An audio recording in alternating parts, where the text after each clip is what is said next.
Good morning. We begin with breaking news from the South China Sea, where a Chinese warship has collided with a Philippine Coast Guard vessel.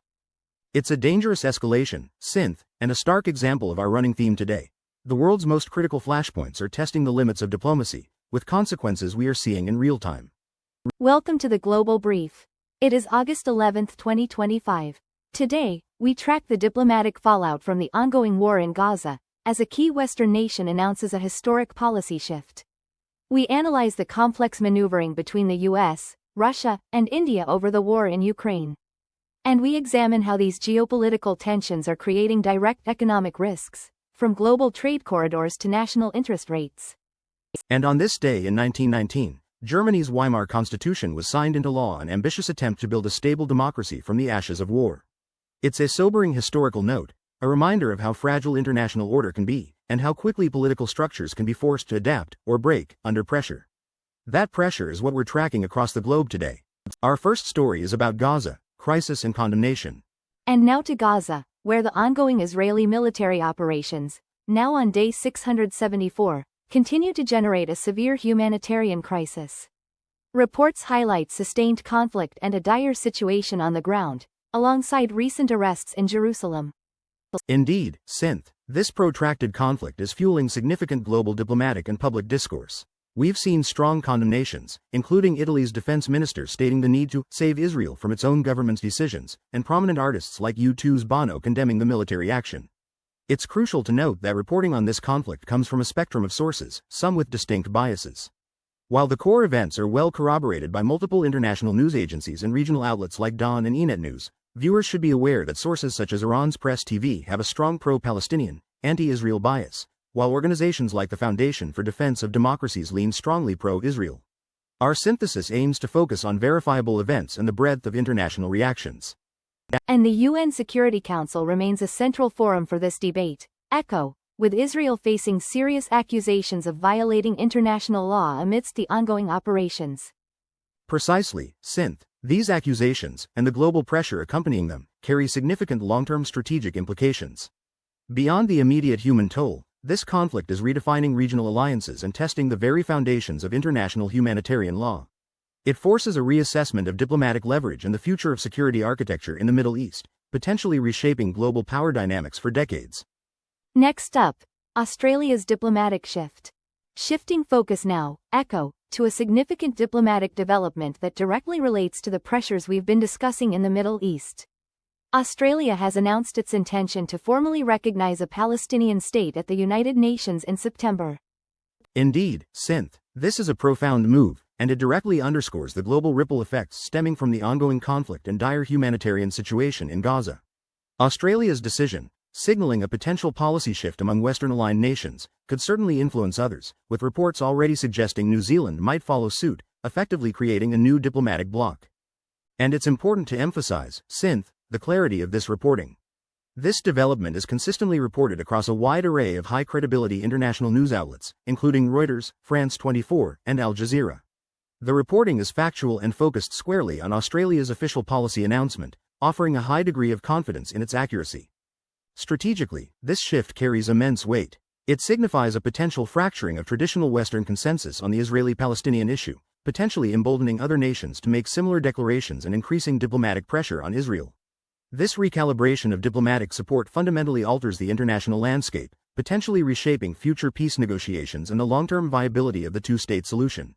It's a clear signal that the protracted conflict in Gaza is compelling nations to reassess decades-old foreign policy stances. Next up, Ukraine, a complex piece. Turning our attention now to Ukraine, where the diplomatic landscape remains as complex as the conflict itself. Discussions are circulating around a potential summit between former U.S. President Donald Trump and Russian President Vladimir Putin. This prospect has already drawn strong warnings from key allies, with No. 10 Downing Street explicitly stating that President Putin cannot be trusted in negotiations. And that's precisely where the intricacy lies, synth. This isn't a singular diplomatic front, but a confluence of approaches. While talk of a high-profile summit grabs headlines, we also see other global powers, like India, actively engaging. Prime Minister Modi has recently reassured Ukrainian President Zelensky of India's unwavering support for peace efforts. It's important to note, when discussing these shifting diplomatic currents, that this story is well corroborated by reputable sources like The Times and the Council on Foreign Relations. However, as these articles describe potential future events, such as a summit, and ongoing diplomatic efforts, they are inherently subject to change. The reporting itself remains largely analytical and fact-based on current discussions. Strategically, this multi-vector diplomacy reflects a fragmented international approach to ending the war. The potential for a direct US-Russia dialogue, even outside traditional channels, introduces a volatile variable, potentially bypassing existing alliances or undermining efforts like the G7. Simultaneously, the active engagement of non-aligned powers like India signals a broadening of the diplomatic table, suggesting that future peace architectures might be less Western-centric. This creates a deeply uncertain path forward for Ukraine, and for the broader European security order, with implications for global power balances for years to come. Next up, South China Sea collision. Our next story takes us to the escalating tensions in the South China Sea. A confrontation has occurred, with reports indicating a Philippine vessel was harassed by Chinese ships, culminating in a collision between a Chinese warship and a Philippine Coast Guard vessel. This is a truly dangerous development, underscoring the volatility in one of the world's most contested maritime regions. The label, breaking, attached to these reports indicates the immediate perception of heightened risk. Indeed, Echo. The incident has been widely reported, specifically highlighting the collision as a significant event that could dramatically increase the risk of a wider conflict in this strategic waterway. And on that point, it's crucial to acknowledge the nuances in the reporting. While the core event of a collision appears well corroborated, sources like One India and OneNewsPage.com, which broke the news, have used terms like harassed to describe China's actions. This term, while conveying a specific viewpoint, doesn't negate the core factual claim of the collision. Our confidence in the event occurring is high, but the precise details and national perspectives on blame will undoubtedly vary as more information emerges. So, while the collision itself is confirmed, the narrative surrounding it remains fluid. Exactly. Strategically, this incident carries profound long-term implications. It pushes the boundaries of acceptable maritime behavior and directly challenges the international rule of law in critical global trade corridors. Such confrontations increase the likelihood of miscalculation, potentially drawing in regional powers and alliances like the US. This kind of event can rapidly escalate, redefining existing security arrangements and potentially leading to a militarization of disputes that have, until now, remained largely diplomatic. It forces a reassessment of deterrence and international response mechanisms in the region. Next up, geopolitics and economic risk. Our final story today bridges directly from the geopolitical flashpoints we've been examining to their tangible economic fallout. Global financial institutions and national economies are grappling with persistent inflation, a direct consequence of these ongoing risks, and the urgent need for careful central bank policy adjustments. Indeed, we're seeing concrete warnings, such as EU regulators flagging potential billions in loan losses for major Irish banks, explicitly linking these to heightened geopolitical tensions. And in the UK, the International Monetary Fund is even urging 2 interest rate cuts to stimulate a flagging economy, a clear indicator of the economic pressure points. It's crucial to acknowledge, that this comprehensive analysis is a synthesis of multiple authoritative financial news reports, including the Business Post, MSN, and the South China Morning Post. The content is analytical, grounded in regulatory findings and institutional recommendations, providing a high degree of confidence in its insights into future economic challenges. So, the economic data is clear. Geopolitical risks are now undeniably translating into very real financial consequences for global markets and national treasuries. Precisely. Strategically, this marks a profound recalibration of global capital flows and risk assessment. The current volatility, framed by historical events like China's 2015 yuan devaluation, highlights a new era where economic stability is deeply vulnerable to geopolitical shocks. This forces central banks worldwide to navigate a far more complex landscape, potentially leading to diverging monetary policies and, in the long term, reshaping the very structure of international finance and national resilience against external pressures. It's a fundamental shift in how we understand economic security. Next up, trade pacts under strain. Continuing our look at economic ramifications, global trade dynamics are under significant strain. The ambitious India-Middle East-Europe Economic Corridor, or IMEC, is reportedly jeopardized by the ongoing Gaza war. That's a critical point, IMEC was envisioned as a major counterweight to China's Belt and Road Initiative, with vast strategic promise. Its instability highlights how quickly grand infrastructure projects can be derailed by regional conflicts. And the pressure isn't isolated. The United States faces strategic challenges in avoiding a two-front trade dynamic, engaging both China, often termed the dragon, and India, the elephant, particularly concerning issues like Russian oil trade. Indeed, Synth, this reflects Washington's complex balancing act. Closer to home, attention also shifts to the upcoming 2025 review of CUSMA, the Canada-United States-Mexico Agreement, with negotiations shaping the outlook for this vital North American trade pact.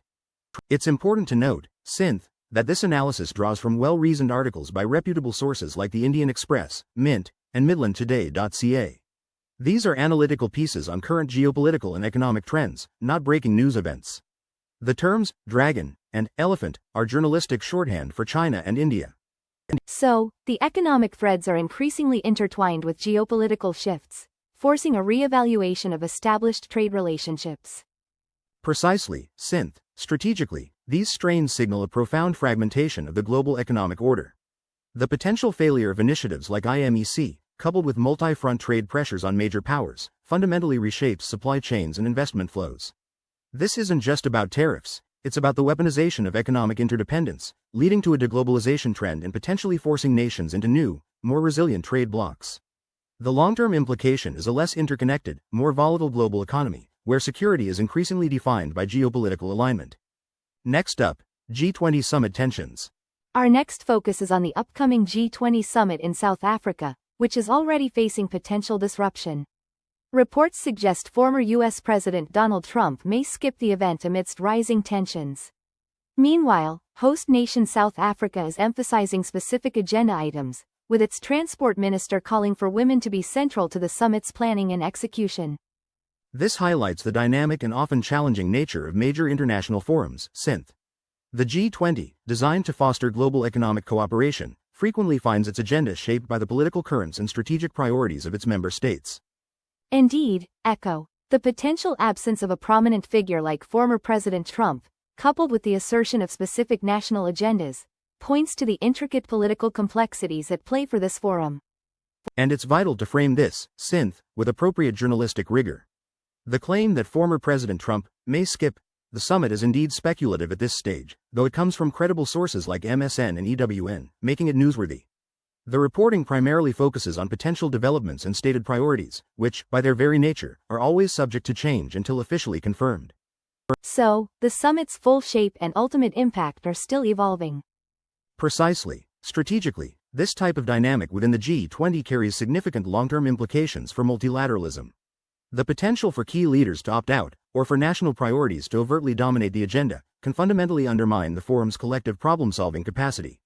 This trend risks a fragmentation of global governance efforts, where major economic and political issues are addressed less through consensus and more through smaller, ad hoc groupings. Ultimately, it weakens the very institutions designed to manage global crises, pushing international cooperation onto a more unpredictable path. Next up, Southeast Asia's uneasy peace. Turning to Southeast Asia, where diplomatic efforts are actively seeking to resolve multiple territorial disputes. A recent truce, brokered by Malaysia, has reportedly quelled a border conflict between Cambodia and Thailand. Concurrently, Indonesia and Malaysia are pursuing a peaceful diplomatic path to resolve their standoff in the contested Ambalat Sea. These are crucial de-escalation efforts, Synth, in a region prone to flashpoints. However, despite these positive diplomatic moves, reports from Cambodian refugee camps indicate that an uneasy peace remains, with fear persisting among displaced populations.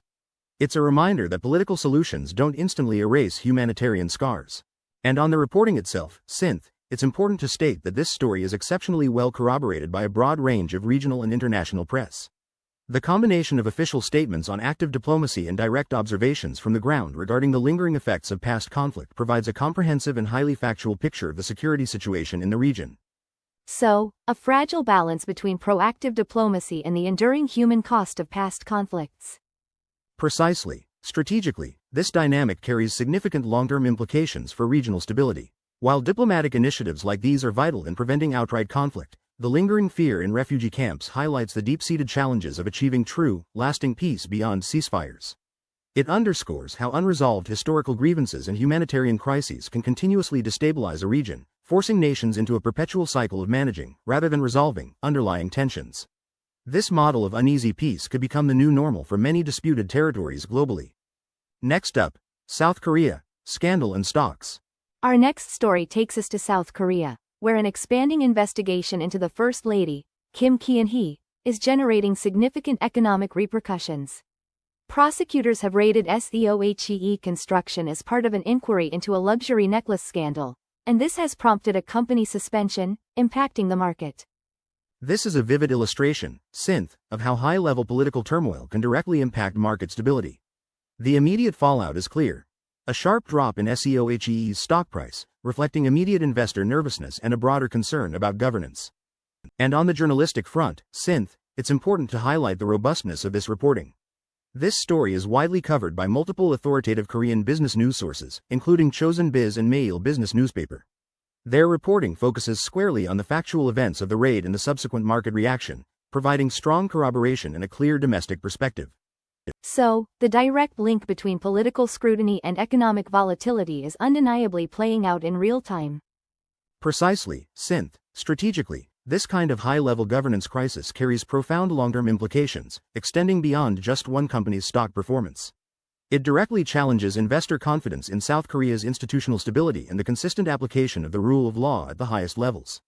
This domestic political turbulence can certainly deter foreign investment, reshape economic forecasts, and potentially impact the nation's standing as a reliable and predictable economic power in the region. It truly underscores how closely a nation's domestic political health is inextricably linked to its global economic perception and long-term prosperity. Next up, the global refugee crisis. Our final segment today shifts focus to an enduring global humanitarian challenge, the escalating refugee crisis, as multiple fronts demand urgent attention. Reports highlight the dire plight of besieged populations, particularly in Syria's Suwaida region, where a siege and aid shortages deepen the crisis. Concurrently, the long-standing Rohingya crisis remains a critical concern, with fears of exploitation. Indeed, these specific crises, tragically ongoing, underscore a broader, urgent call from humanitarian organizations for concerted global action to address the overarching international refugee crisis. They are stark reminders of the human cost of geopolitical instability. And on the reporting itself, this narrative synthesizes crucial information from diverse sources. For instance, the Daily Star and Daily Monitor offer perspectives from nations heavily impacted by refugee situations, while Hwar News Agency provides a specific regional view on the Syrian crisis. This broad base of reporting, while reflecting varied angles, consistently highlights the urgent need for global humanitarian intervention. So, from besieged cities to displaced populations, the scale of this crisis demands immediate and sustained international focus. Precisely, strategically, the persistent and growing refugee crisis carries profound long-term implications for global stability and governance. It strains the resources of host nations, exacerbates social tensions, and creates fertile ground for instability, potentially fueling future conflicts or exacerbating existing ones. This ongoing humanitarian catastrophe also challenges the very framework of international law and collective responsibility, forcing a fundamental reassessment of how the world manages displacement and secures human dignity in an era of constant geopolitical flux.